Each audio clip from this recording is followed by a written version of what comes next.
If there's something we love as a society, it's comparing one thing to another thing. Building something up while tearing something else down. For some, it's not enough that we just let things stand alone and be judged on their own merit. No. If you want to praise or condemn something, it must be compared and put up against something else in order for it to be valid. Which is why I'm happy to bring back Better Champion.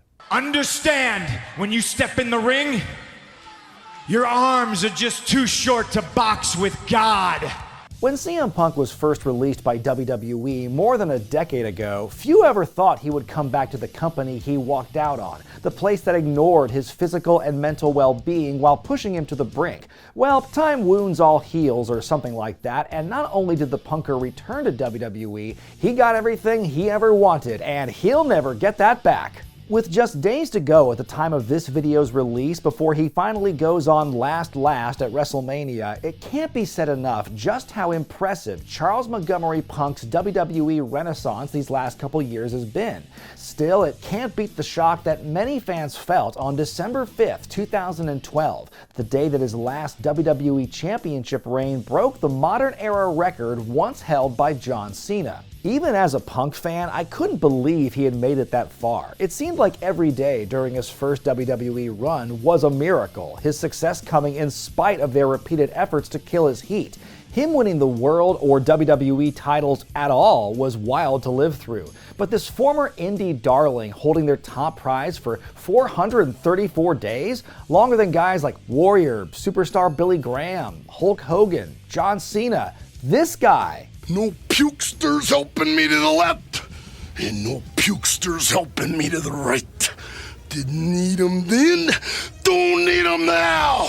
For years, the top two guys in the World Wrestling Federation were two sides of the same coin, Hulk Hogan and Macho Man Randy Savage. Though the two differed in size, style, and technique, both men's larger-than-life personalities catapulted them to a level of fame above nearly everyone else in the WWF. In the spring of 1988, Federation fans embarked on the Macho era when Randy won his first WWF title. Like Punk, his title reign would also last a good long while.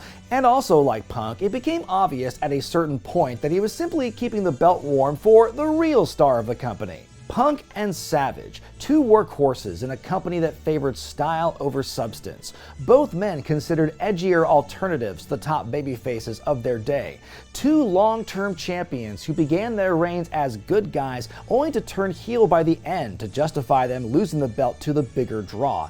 Both also did the flying elbow drop, one clearly inspired by the other, but we aren't here to compare those two moves. Also, both men are Scorpios. This week, it's 2011 versus 1988, 434 versus 371. WrestleMania 29's third wheel versus the Mega Powers exploding. We're going to determine who had the better year-long plus WWE title reign, CM Punk or CM Punk's second favorite wrestler in Randy Savage. As always on Better Champion, we're breaking things up into 5 categories. Who had the better title victory, who had the best title defense, whose worst title defense sucked the least, the dreaded numbers, and who had the more dignified way out. Keep in mind, what you hear today is just one man's opinion. Well, 2 actually, if you count my writer. But before we begin, where do you sit on this debate? Who do you think had the better championship reign between Punk or Savage? Let me know in the comments section. Let's begin.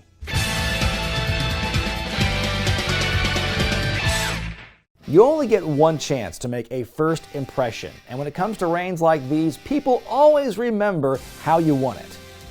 Usually. We begin our journey in Atlantic City, New Jersey, the site of WrestleMania 4. At that event, Randy Savage won a grueling one-night 16-man tournament to win the vacant WWF Championship. After withstanding Butch Reed, Greg Valentine, and the one-man gang, the Macho Man staggered into the finals against Ted DiBiase, the devious heel who had lucked/paid his way into a much easier path. In the end, Savage won the title when Hulk Hogan interfered by hitting DiBiase from behind as revenge from earlier. The former champ sprinkled some of that magic Hulk dust on the Macho Man before taking some time off to go film No Holds Barred, the poor schmuck. As prestigious as it was for Savage to win the belt in the main event of their biggest show of the year, there's a reason this year's event is called WrestleMania Bore. Packed to the gills with 16 dull matches, this WrestleMania was a tedious task to get through. Thank goodness that Savage and DiBiase each had interesting story arcs throughout the tournament, or else it could have been the worst Mania of all time. But you know, good on Savage for winning it there. 23 years later, just 2 hours north of AC, WWE held their annual Survivor Series pay-per-view in the hallowed halls of Madison Square Garden. CM Punk, the challenger for Alberto Del Rio's WWE Championship, had just come out on the other side of a creative debacle, as his booking immediately after Money in the Bank had been a disappointing mess. After going through a bunch of unnecessary chum with Triple H and his good buddy Kevin Nash, Punk fought his way back into title contention by that November. At MSG, Punky Brewster beat Del Rio by submission in a good match to regain the big spinner belt. Unfortunately, it's not a very memorable match in the grand scheme of things. First of all, how many Del Rio matches do you hear people talking about today? Second of all, more people might remember it had the match gone on last. In what I'm sure will be just a one-time thing I'll mention in this video, Punk's momentous victory was overshadowed by The Rock and his in-ring return. Of course, the real main event saw Rocky team up with his future WrestleMania opponent in John Cena to take on The Miz and R-Truth. What a fun trivia footnote Punk and Del Rio are for this show. I don't care how much ass the rest of Mania 4 was. Randy winning the tournament in the main event still means something to me, damn it. At that point in his career, it was an arrival for him, a coronation. Meanwhile, for CM Punk, him being world champion was already familiar territory. The moment had already passed at Money in the Bank. The final moments of WrestleMania 4 are still played back to this day, while the Punk-Del Rio feud doesn't play much into his WWE lore. The first point goes to the Macho Man.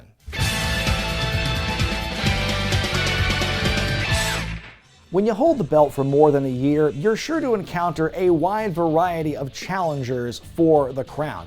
So whose best televised title defense delivered more? And to make things a little more interesting, I am no longer considering the matches in which they lost their respective titles for the next two categories. Due to the nature of his era, most of Savage's best championship matches took place on the house show loop, rarely filmed and rarer still for those matches to count. That being said, Macho Man defended the belt frequently on TV, like on Saturday night's main event against the likes of the One Man Gang and Andre the Giant. Anything he did on pay-per-view, well, that was strictly Mega Powers business. But one of his earliest defenses turned out to be, in my opinion, his best besides his match with Hogan the following year.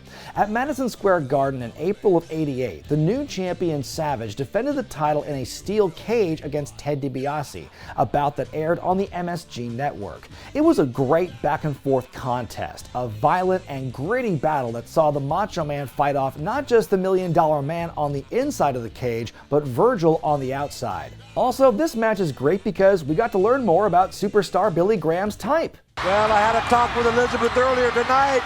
She asked me for some advice. I told her, look, what you need to do is go ahead and gain some more weight and get bigger. I told her to gain 75 pounds body weight, start taking up powerlifting. In all due respect to Elizabeth, and she'll still be beautiful, 80 pounds heavier. As for Punk, there are a lot of strong options to choose from, thanks to there being far more TV and pay-per-view compared to the late 80s. He worked with all sorts of greats like Chris Jericho, Dolph Ziggler, and Daniel Bryan. For this category, I thought about featuring his 25-minute technical classic with D-Bry at Over the Limit 2012, a real full-circle moment for a couple of former indie darlings who spent their entire WWE careers defying the skeptics. But instead I went with his hellacious encounter with John Cena at that year's Night of Champions. It was a match full of heavy hitters that had too many close calls to count, with an amazing dusty finish that fooled damn near everyone in attendance. Pure vindication for the Punk fans who still worried about Cena knocking him off his perch. It's hard to directly compare matches from such wildly different eras. Both matches are great for very different reasons, and in the end, like the whole rest of this video, it's all gonna come down to personal taste. In the end, as much as I can appreciate the artistry in a cage that was not designed with a wrestler's well-being in mind, I have to give the nod to Punk's miracle technicality over Cena. A point for the Punker ties it up.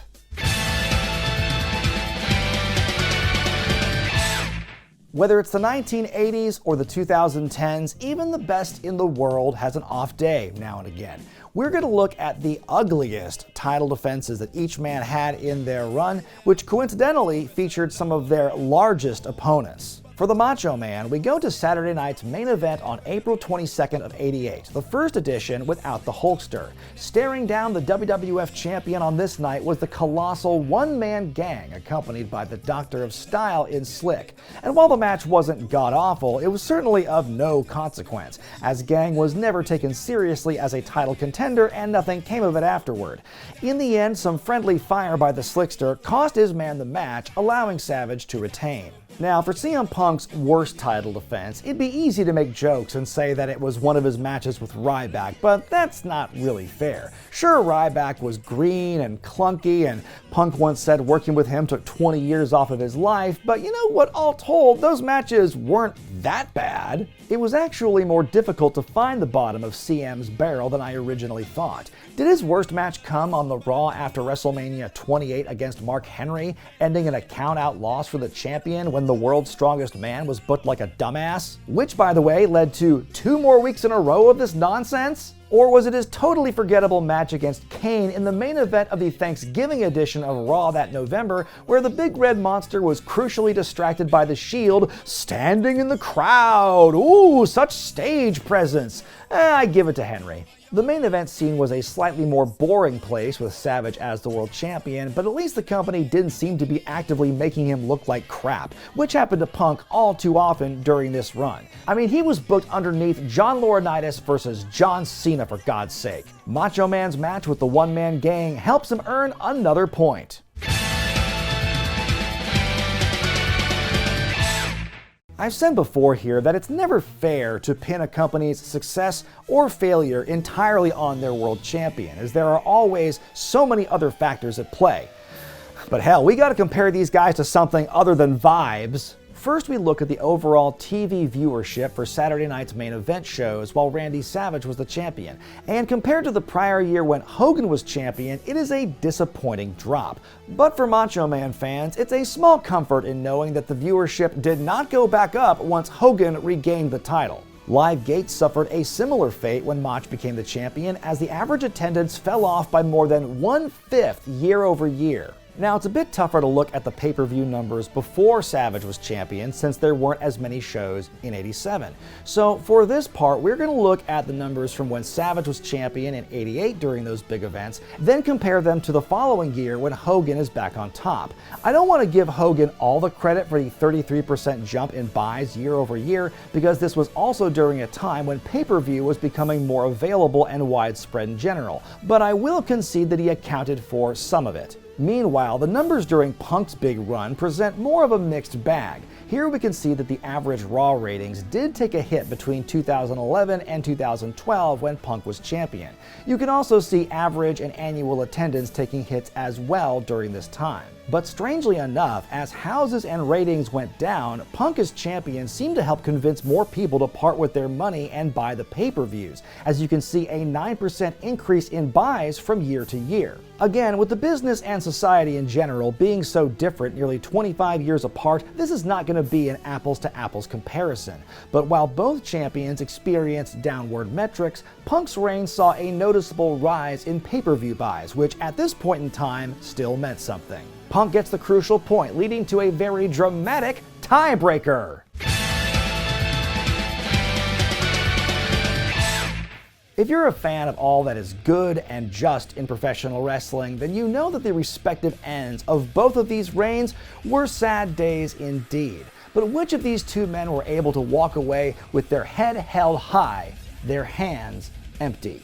1 year later, and in the very same building where he first won the title, the Macho Man famously dropped the WWF Championship to Hulk Hogan at WrestleMania 5. The peak of the Mega Powers angle, it was a fantastic matchup that lived up to the expectations that were built up for months, and all told, a terrific continuation of the Hulkamania arc as the Federation continued its overall rise in dominance. At the 2013 Royal Rumble, CM Punk completed his death march that began at around Raw 1000, when the writing was on the wall that the next WrestleMania main event would involve the WWE title, just not the man presently holding it. After some attempted Shield chicanery, Mr. McMahon stepped in to prevent another screwy title offense for Punk, restarting the match and allowing the Great One to capture the title one final time. It almost goes without saying, but Savage handily wins this deciding round. As was the case when he won the championship, even in defeat, you can't get much more high profile than the main event of WrestleMania. His match with Hogan was a 3-star encounter with 10-star aura. Meanwhile, Punk's loss to The Rock was fine, but felt like a means to an end, a footnote in the obviously much bigger deal of Rock-Cena twice in a lifetime. After claiming the longest reign of the modern era, Punk's title loss was barely about him. It's a tough call, but at the end of the day, the Madness has overtaken the straight-edge superstar and barely edges out to become the better year-long champion.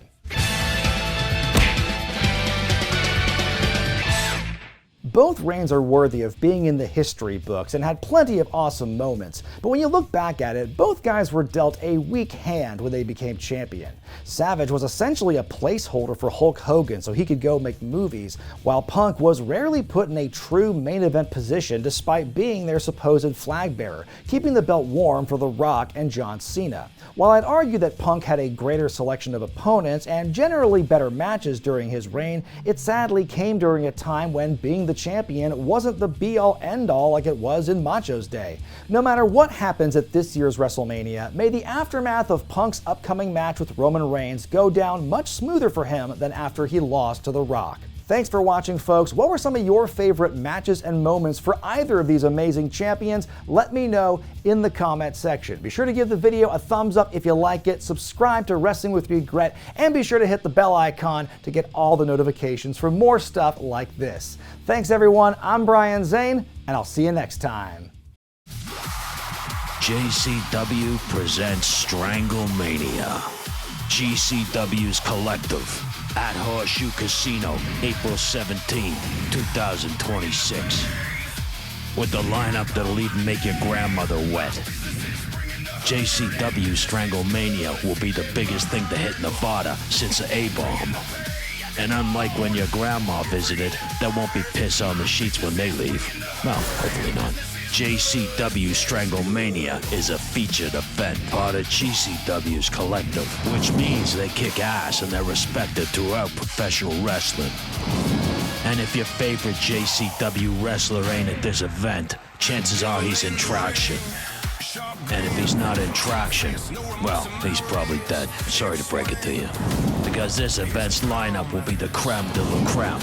That's French for the best, for those of you who are ignorant. Once upon a time, there were heroes. Good versus evil.